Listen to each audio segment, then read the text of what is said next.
కలకలం రేపుతున్న phone tapping కేసులో పోలీసులు దూకుడు పెంచారు. టాస్క్ ఫోర్స్ మాజీ డీసీపీ రాధాకిషన్ రావును అరెస్ట్ చేశారు. నిన్న రాత్రి ఆయన్ను అదుపులోకి తీసుకున్న పోలీసులు ఇవాళ రోజంతా ఆయన్ను ప్రశ్నించాక అరెస్ట్ చేసినట్లు ప్రకటించారు.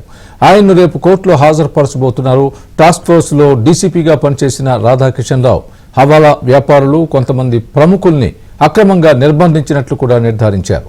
రాధాకిషన్ రావుతో పాటు ఇన్స్పెక్టర్ గట్టు మల్లును బంజారాహిల్స్ పోలీస్ స్టేషన్లో ప్రశ్నించారు. గట్టు మల్లు గతంలో ఎస్ఐబిలో సిఐగా పనిచేశారు. ఎస్ఐబి మాజీ డీఎస్పీ ప్రణీత్ రావుతో వీరికి ఉన్న సంబంధాలపై ప్రశ్నల వర్షం కురిపించారు.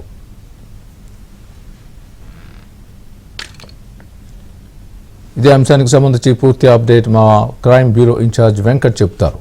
వెంకట్, స్వామి, ఏదైతే ఫోన్ ట్యాపింగ్ కేసులో మరొక అరెస్ట్ జరిగింది. ఏదైతే టాస్క్ ఫోర్స్ మాజీ డీసీపీగా పనిచేసిన రాధాకిషన్ రావును కొద్దిసేపటి క్రితమే అరెస్ట్ చేసినట్లు వాళ్ళ కుటుంబ సభ్యులకు సమాచారం ఇచ్చారు. ఎందుకంటే ఫోన్ ట్యాపింగ్ కేసులో ప్రణీత్ రావు ఇచ్చిన సమాచారం మేరకు దర్యాప్తు చేస్తున్న పోలీసులు ఈ అరెస్ట్ చేసినట్లు కూడా ధృవీకరించారు. ఎందుకంటే కొంతమంది టాస్క్ ఫోర్స్ డీసీపీగా పనిచేస్తున్న సమయంలో అనేక మంది వ్యాపారులను, హవాలా వ్యాపారులు కావచ్చు, కొంతమందిని ల్యాండ్ సంబంధించిన కేసులలో కొంతమందిని అక్రమంగా నిర్బంధించి, అంటే కొంతమంది ఉన్నత రాజకీయ నాయకుల ఒత్తిడి మేరకు వాళ్ళను ఎలాంటి కేసులు లేకున్నా కూడా వాళ్ళ మీద బలవంతం చేసి అదుపులోకి తీసుకుని వాళ్ళను హింసించి తర్వాత వాళ్ళకి కావాల్సిన డబ్బు, తర్వాత వాళ్ళ దగ్గర నుంచి పత్రాల మీద సంతకాలు తీసుకున్నట్లుగా కూడా కొంత సమాచారం రావడంతో అరెస్ట్ చేసినట్లు ప్రకటించారు.